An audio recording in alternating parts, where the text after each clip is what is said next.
What is going on, and welcome on into today's live stream. Happy Power Hour. Pretty big reversal. If you guys haven't been paying attention, we had some camera problems just a few minutes ago, so wasn't taking a nap. No, but actually though, we did have some camera problems. That said, here we go. Let's take a look at some daily charts. We are back, ready to go, and looking at the market live. Pretty big day. So we talked about how we have this pretty big reversal. So you opened, or yesterday closes up right here, and then we opened the day down here, wicked down to pretty much the lows of this week, and snap right back, whoo, right back up.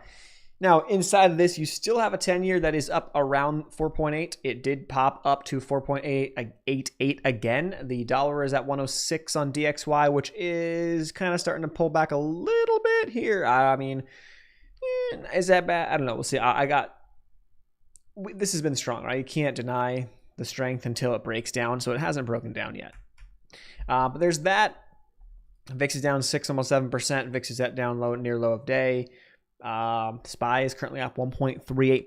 SMH semiconductors up 2.4. The Qs are up 1.8. Here's QQQ's chart. Pretty strong. QQQ was a lot stronger as it is than SPY on this pullback. It really barely undercut the lows that we saw back in August. Now it's some big old boner candles is what we got right now. Some big old boner candles. That's what it looks like. So hopefully we can take a look at more stuff and see what's going on under the surface. But some potential movements in at least my thoughts and portfolio and all that stuff. But we had a 5 for 5 green week in the portfolio, or in the trading account today. So trade recap will be up in about an hour. That'll be posted. We'll see. Hope everyone is doing good on this happy Friday. Hudson Investment Group chimps. Hope you guys are having a good on Friday. So things that I have done, let's see.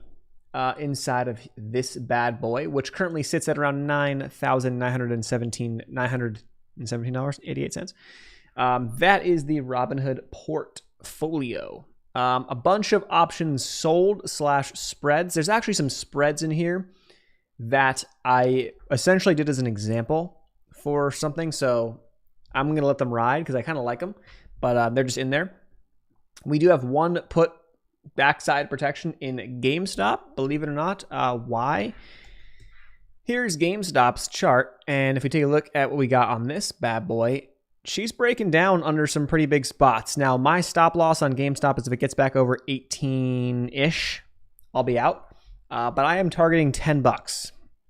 Yes, $10. And that's out. I have that out to 119, so into next year. Other than that, though, we are with our usual stuff. We've got a fractional share of Tesla. I guess I could probably sell that. Got to guess, refer to Robinhood user. ARK, we have our 100 shares of ARK. We've got 40 shares of Soxol. We are back in business. I recently added into that.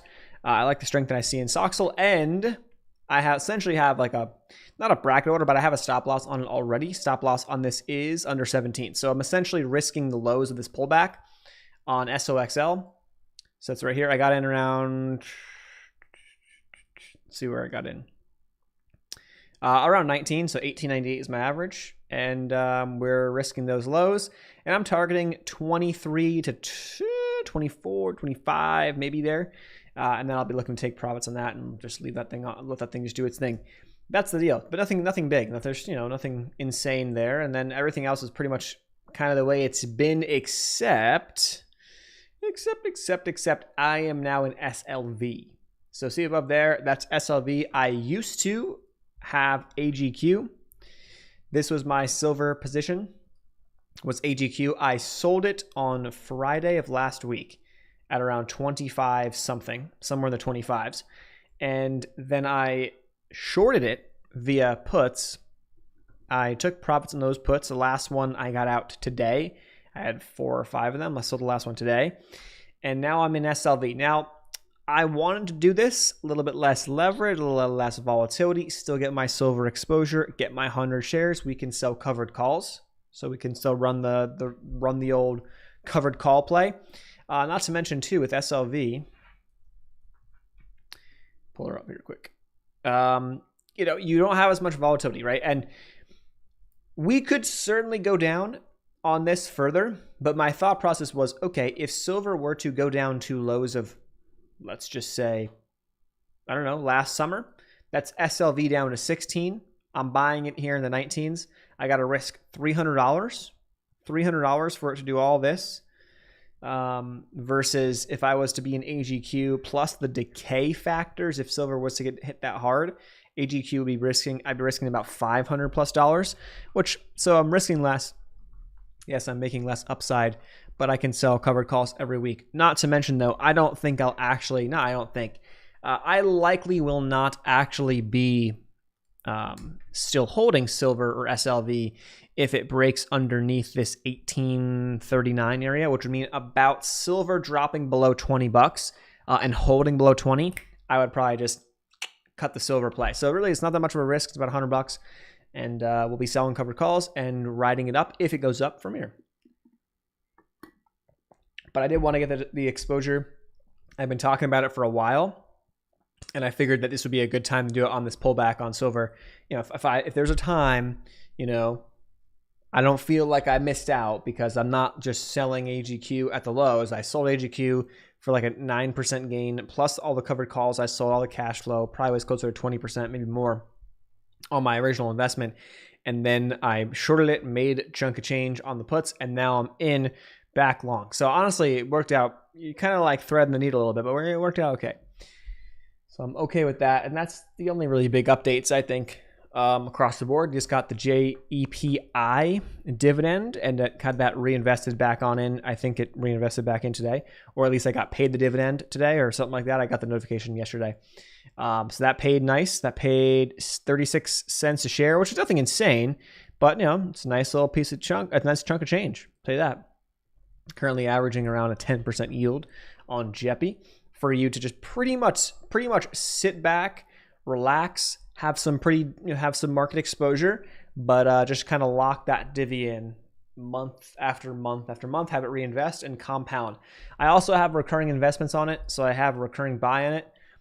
Portfolio is around 10. We have a recurring buy on JEPI at, I believe, $75 a month, so a little bit over a share a month it buys, plus the dividend. So I'm probably averaging about, $75. I'm probably averaging about 2 shares a month in terms of what I'm buying, or I'm increasing my position size by about 2 shares a month. And we're up to 120, almost 122 shares as of now. So that's good. I'm happy with that. I sold a covered call out to 1020 for $5. That's a free $5 in my view, because it is the 58 strike price, and JEPI currently sits at 53. Chances it goes to 58, which 58, by the way, would be all the way up here. That's pretty unlikely, but it could. I guess it could by 2 weeks from now. So that's the overall portfolio updates. Then we'll just get into the good stuff. Other than that, there's a couple little. I sold some options. I sold some puts on Labu, which is a 3x XBI, 3x on XBI, out to 1020. So out to the monthly expirations. If this bounce this is a notable day, right? But if this bounce isn't the bounce, and we don't kind of have more of a bounce back here and get some sort of relief rally on the relief to the selling, and even if we could trend down further, it's going to be, I don't know if these are going to get filled. So I essentially have Labu puts, which is a 3x ETF on XBI, 350 strike. So we would if Labu is where it's at right now or higher, I will not be getting in because the puts will expire worthless. I'll still get paid. The cash flow is cash flow, but I'm not going to have any. I trimmed my position in TMF, which is the 3x on TLT, a pretty risky place to be. And that's been the biggest downside in the portfolio by far. I did sell a 4 put on this as well. So that would need to, we need to see the 10-year probably over 5% for me to get that, but that's by 1020 as well. So just throwing a couple lines out there. If I get filled, I get filled. I'm on the hook for these shares. I'm not necessarily going to buy them. We'll see how the next 2.5 weeks play out, and we'll see where we're at. So I think it's decent times to do it. Again, though, this mindset that I am talking in right now is more of a portfolio diversity, long-term dollar cost average mindset. It's not really a short-term mindset.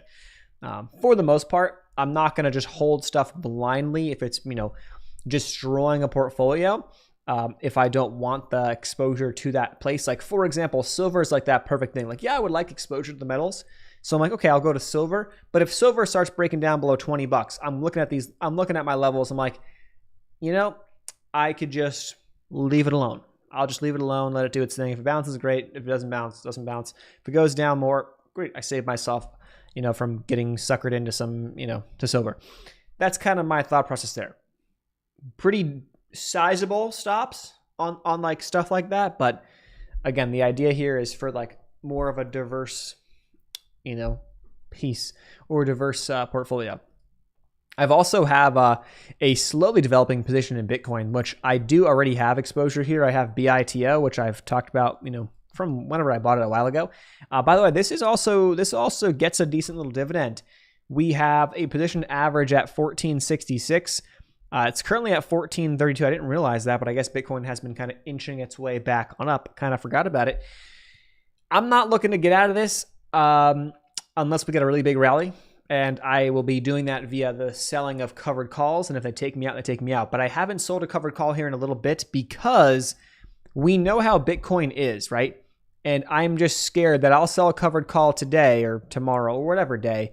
And the next day you'll have this massive rally. And then I'll miss out on opportunity to get a better premium, etc. So I want to see Bitcoin do this, have a rally like that. And then I want to go a little bit north and sell a covered call up there, just because I'll be able to maximize that. YouTube is telling me they're not receiving enough video to maintain a smooth stream. Hopefully the stream is not working, or hopefully it's not buffering. But let me know if there's a problem with the stream, and I will see what I can do to fix it. But on my end, I don't see anything that's out of the ordinary for today that would throw me off, or that would throw this off. So I feel like we're good.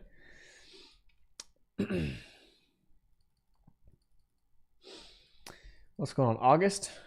When I first see what you're putting in these crazy high dividend ETFs.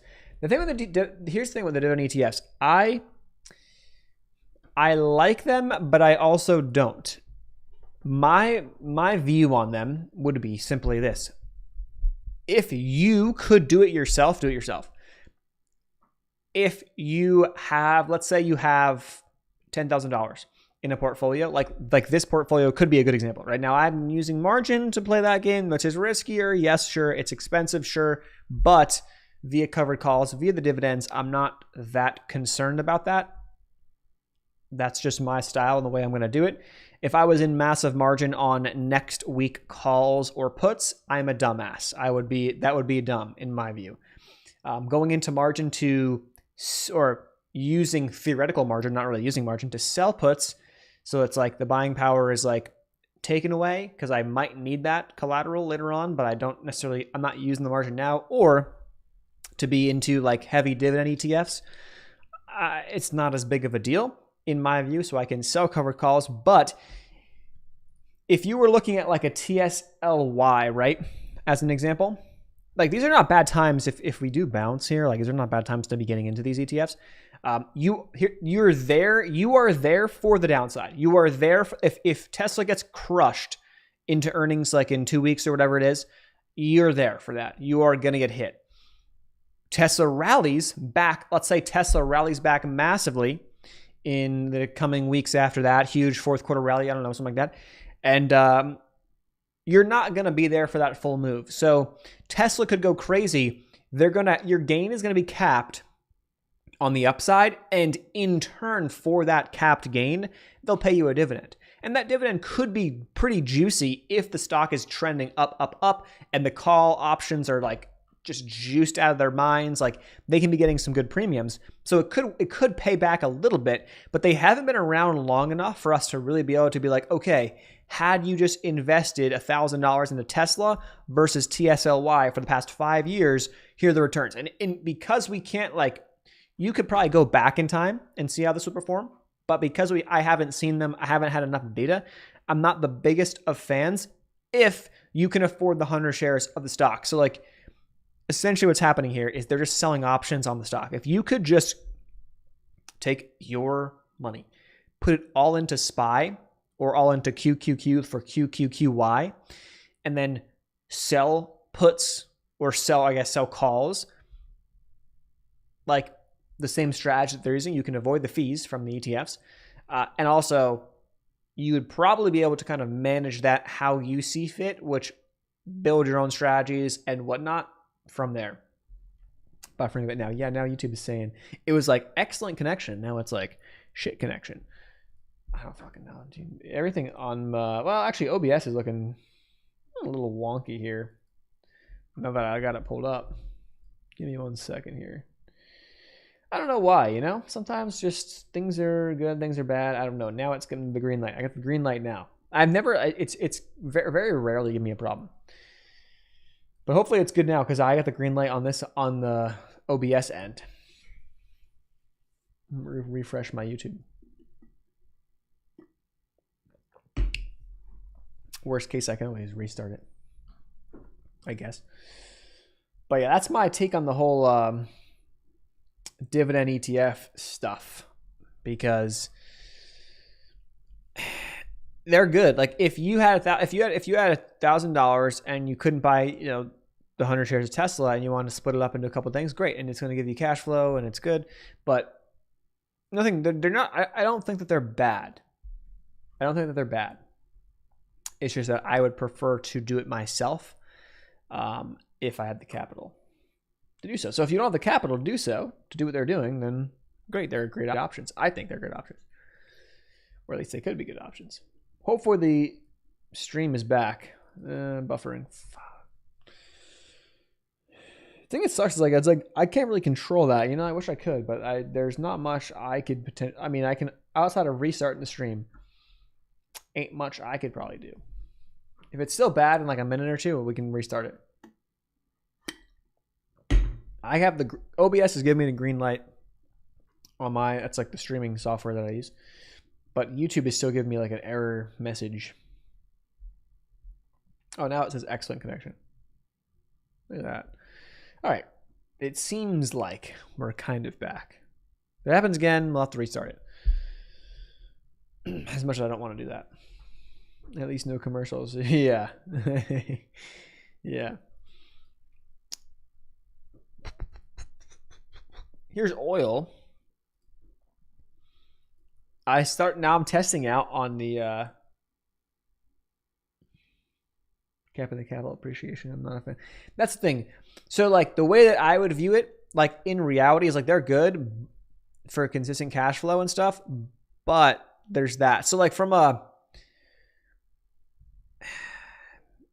individual, it's interesting how it works. Individual stocks, like I would just rather, like on individual stocks, wouldn't you just go to buy TS? Like if you were really bullish on Tesla, you know, I would just go buy TSLL, which is the 1.5 leverage Tesla bullish ETF. So it's like a little bit more, you know, leverage to it. But you know, because I think back, like, why am I in JEPI? Well, the reason I'm in JEPI is because we don't have we have more diversity and consistency here. It's not like we're sitting here in one stock. We've got like a freaking ton of stocks inside this ETF, and dividends saying 10% per year. So that's like the S&P. That's better than the S&P average return year over year in the dividend. So I'm fine to do that. But individual stocks, they're just so volatile that it's tough. From a market perspective, to get diversity to the market, it's one thing, but to go for an individual stock, it adds to a different effect. So if you were to do it with like 10 stocks and all buy their income ETF, yeah, maybe that's worth a shot.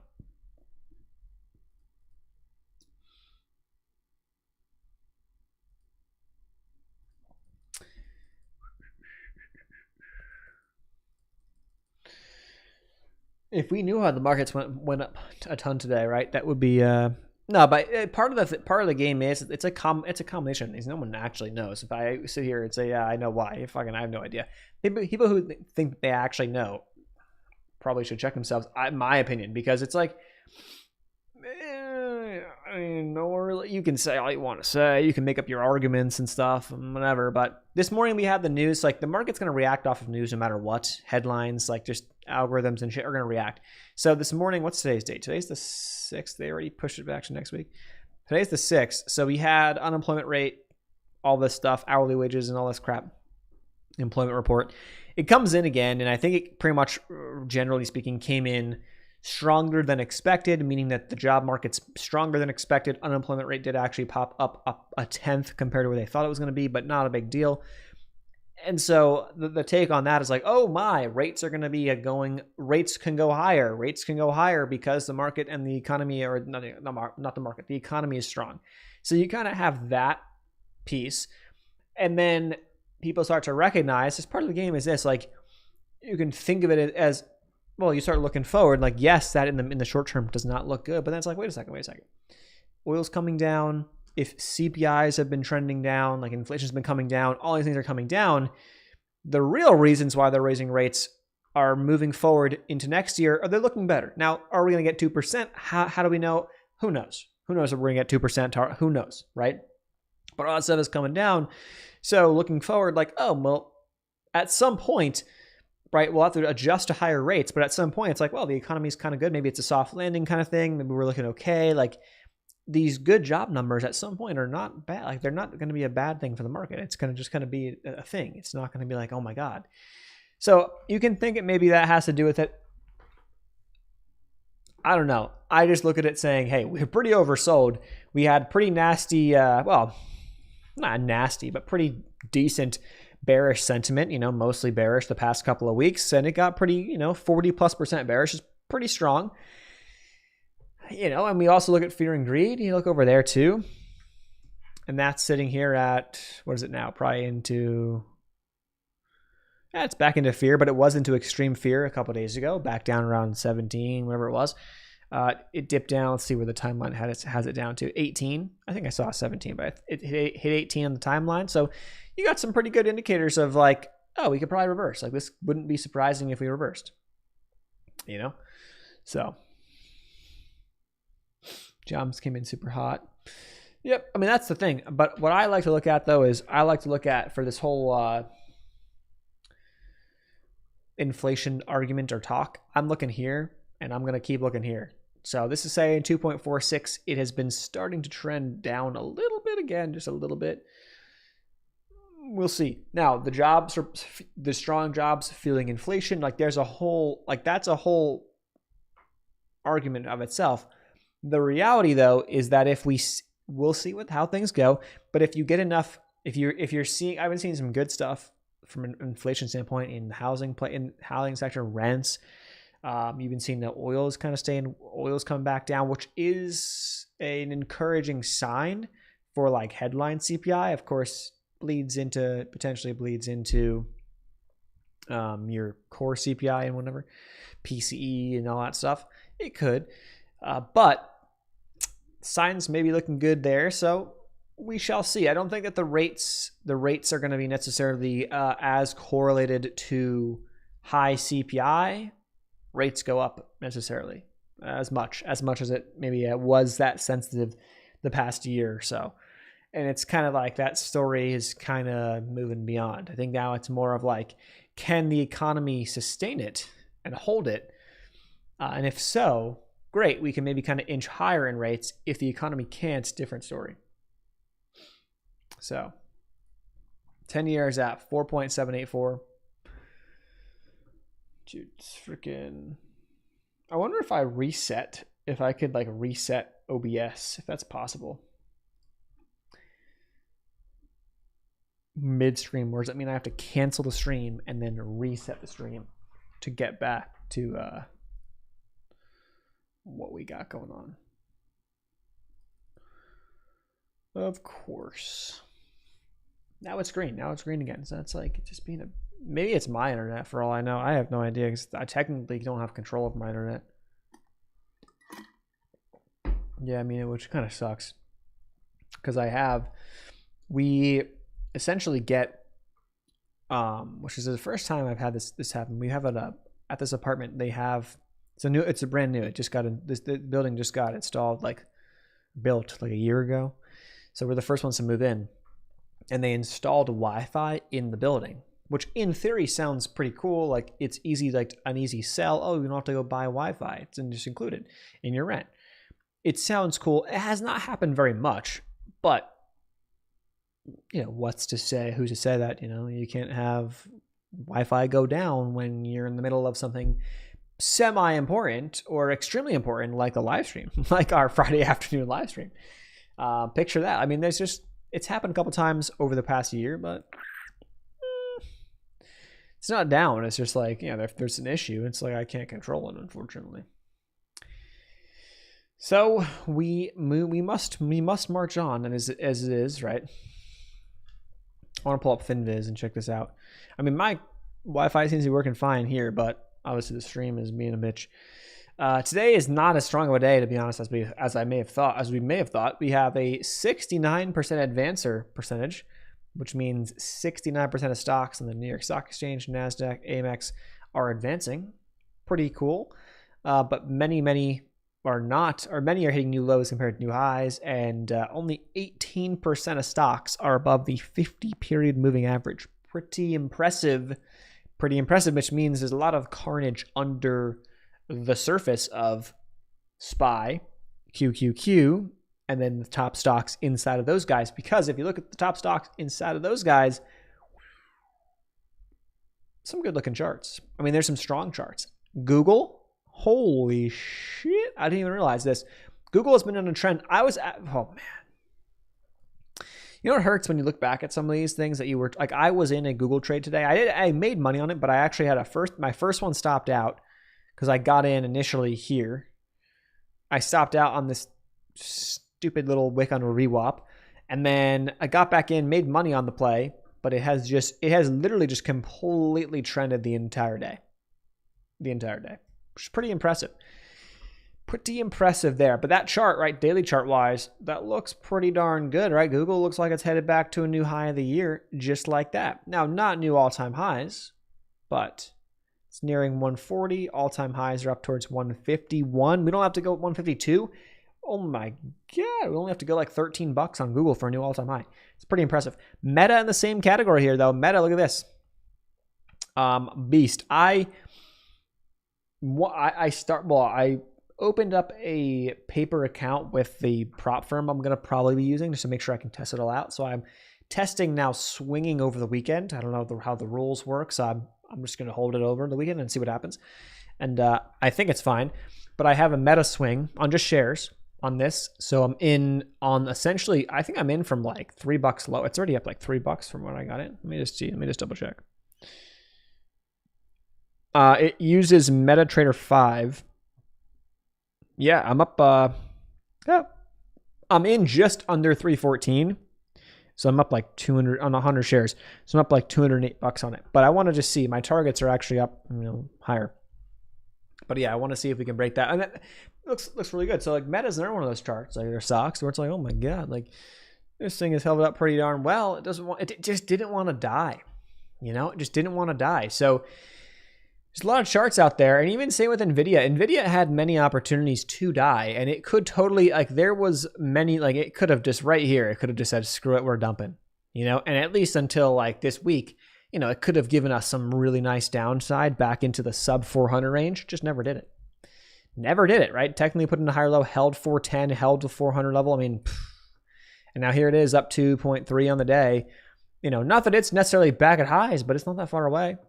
NVIDIA's only got to go 10%, which is a lot, but 10% on NVIDIA, it can move. So not that far away from new highs there. It's interesting how it all shakes out, right? Boil's up. No, natural gas, guys. Look at this. Natural gas breakout. It's on breakout watch. It was kind of on breakout watch last time we talked about it because it was testing that level, but now look, there it goes. So natty gas looks pretty good as of right now. And obviously this is coming back off the monstrous decline that it saw in 2022, which was a pretty incredible move we saw in the back half, or really late 22 into early 23. And now she's making her rounds, making her way back up. We were saying over 3 is a spot. broke over 3, and we had a pretty good momentum move already off that. So I like what I see. I like what I see on natural gas. Not that I'm in. Boyle has done me dirty many times, or I've done myself dirty by always going back. You know, it's like it's just, what do they call it? The Widowmaker for a reason, right? So I will be staying away from it personally. The growth or risk on exposure has nothing insane here in risk on, like no craziness yet, but I have my position in ARK that I'm just leaving and just letting it ride. You can say you like Kathy, you could say you hate Kathy. I don't really care about Kathy. I'm more so like, well, all the stocks that she's got have been beaten down pretty big, and if we do see a return to risk on, I want to be there with some exposure, diversified exposure. I don't want to have all my eggs into one basket like some in, Palantir, SoFi, Coinbase, all these fucking stocks, that Roblox, that you get these hype behind. I don't care to have the hype meme bullshit. I just want to have the exposure for when things eventually, turn up, and if they ever do. Which, at some point after looking at a chart like this, I would think that that's going to happen eventually, but I guess it could just shop around for a while. Either way, I can be here selling covered calls, and it doesn't really matter. So that will be the plan on that. But other than that, we got 7 minutes until close. Oil stocks still, ExxonMobil has just got like annihilated this past week. Holy crap. Technically, it made a new high. It made a new all-time high last week on Thursday. And then that's when oil peaked, by the way, last week, and then it's gotten absolutely destroyed. And even though oil is technically up today, Exxon gapped down huge. 109 it closed around yesterday. It gapped down, had all the way down to like 105s today. And now it's back to 107.30. It's still down 1.5%, but that's a pretty big gap down. It's rallying back, but jeez. Our good friends at Target have been continuing to get annihilated. Our good friends. I mean, we're just looking at Target, and it's just been playing out beautifully to the downside. Now, not that I'm interested in getting into Target. Target's got a 4% yield, though. So, I don't know. I mean, if you liked Target as an investment long-term, and you were like, yeah, this noise now is not a big deal, maybe there's something there. Maybe there's a bigger reason why it's getting crushed. I don't know. But all I know is that the stock has been getting absolutely annihilated. And now that it's down around 105, okay, we were saying like, realistically, if it came under 100, that seems like a pretty decent spot. You got some better volume down there. Maybe there's some looks. There's not a lot of volume to kind of save it until down towards like sub 90, but it doesn't have to go all the way down there. Volume profile is just, an indicator. Doesn't mean shit really at the end of the day. It's just one of the indicators that you could use to assist you if you want. Yeah, my target's getting destroyed. No, hey, I mean, at the end of the day, it's like, if it's a stock that you want to buy long term, right? It's definitely a dollar cost average opportunity, and 4% dividend, not too bad. At least you're getting a little bit of compensation for getting crushed inside of Target. Personally, I'm a bigger Target fan than a Walmart fan, but Walmart just finally broke it down here. By the way, Walmart, if you're playing this little you want to call it a wedge, a channel, or whatever, right? If you play the breakdown and had shorted it underneath that, maybe you could put a stop loss over the breaking candle, which would have been this day right here. Just kind of chilling. Boom. Today would have been a big day. Probably would have gotten down to hit some profits, I would imagine. So this is the type of stuff that I will never do. I will never take part of with options, but with shares, the door is open. I would totally be interested in doing stuff like that with shares across the board. Doesn't matter what stocks it is, as long as the broker offers a stock, I would be interested in playing it, shorting or longing. You get setups like that, that could certainly interest me. So that's what I'm excited for into the end of the year.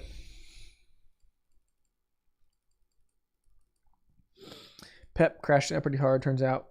I was right in that one. Well, the consumer staples got nailed today. XLP, well, it's come back a lot. Consumer staples, XLP was down humongous. Relatively speaking, right? This thing, generally speaking, is not that volatile. It was pretty freaking volatile today. That just broke, by the way, a new low. Keep freaking messing this chart up. A new low of this bear market, if you will, if you want to call that. I don't know if we can call it a bear market, but it hit a new low. It broke below the lows of last October, which is pretty nuts. So think about that. XLP is not that volatile, or hasn't been. But again, that type of move starts to make you think like, wow, like, we kind of look like some of these spike downs. Obviously, you'd be buying into a random dip, but when you're buying an XLP, which is a consumer staple ETF, you're not buying one stock, you're buying a collection of stocks.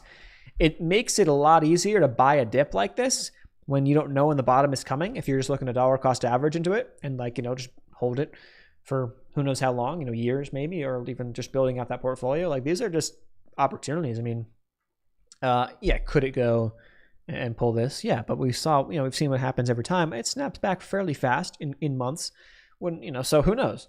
But that dip is an opportunity in my view. Smash and grab causing huge losses for Target and closing stores. Yeah, I've been seeing, I didn't realize like that was that big of a deal. Like I've been seeing some of that stuff, but and you think too, like, I don't know, right? Is this an opportunity for them? Because like, yes, the news is not great right now. That keeps happening. Like, that's not good, but you think they won't figure it out? You think Target's not going to figure it out? I don't know. Maybe that's just a massive hit to its valuation for the near term. Maybe that can get figured out in 5 years, and this Target buy is a decent buy. Yeah, who knows? I mean, not again, like we were thinking in terms of like if you're thinking in terms of 5 years, do you really give a shit about Target going back to new all-time highs, which would be about 160+% move? No. If Target were to get back to like 140 in the next 5 years, it's a 32% return on your investment on the shares plus the dividends. If you're reinvesting the dividends, even more. So like, ends up being a pretty good hold if that's what happens in the next 4 years, 5 years, whatever, right? And that's not even that insane of a move back up. Although, right, you have to have faith/trust or belief or reasoning why you'd want to do that. Or it's where it becomes a lot more challenging, in my view, because I'm much more of a chart guy. Like, the chart looks like shit. The chart's turning down. It's tough. But if you're individual stock wise, because you don't really have control, right? If it's like if you're buying an ETF, you got massive exposure to like a bunch of stocks. So one company can't ruin you. Like if Target ends up being like stupid and just they can't figure it out and they have major problems, whatever, and they're just Target never comes back to what it was, or who knows, like it's unfortunate. And then you bought the dip for 6 months or a year, 2, 3, 4 years, and just you get screwed for all that dollar cost averaging versus just putting it into diverse ETF. And maybe your upside is limited, but also your downside is much better, like substantially better protected. And they pay dividends too. Like XRT is the retail ETF. XRT pays a 2% yield. Nothing insane, but it pays a little yield. We're looking at XLP consumer staples. That was paying at 2.8. So you're getting paid, a little bit of dividend for that as well. So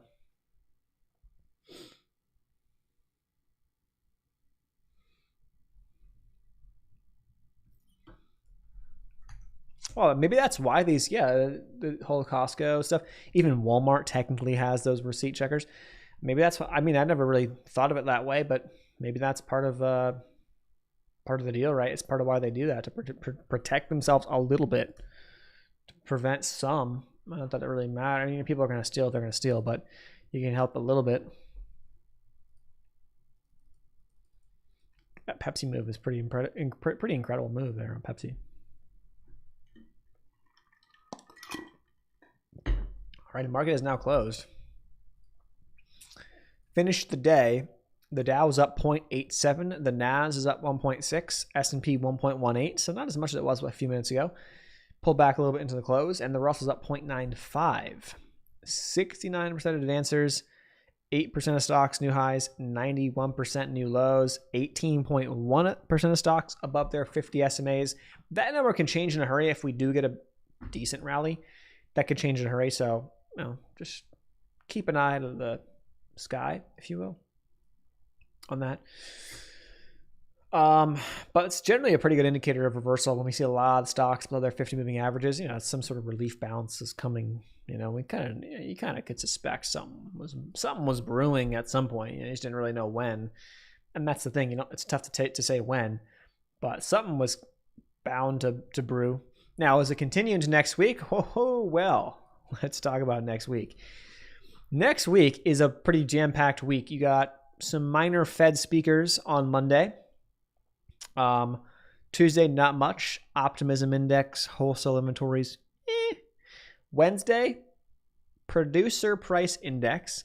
Isn't that interesting? Isn't it usually CPI then PPI? This month it's PPI then CPI. Interesting. So producer price index on Wednesday morning, then Thursday morning CPI, then Friday morning import price index. Okay, fine. Consumer sentiment, fine. Whatever. The big stuff is Wednesday, Thursday. The week after that, I believe we've got Tesla earnings on the 18th.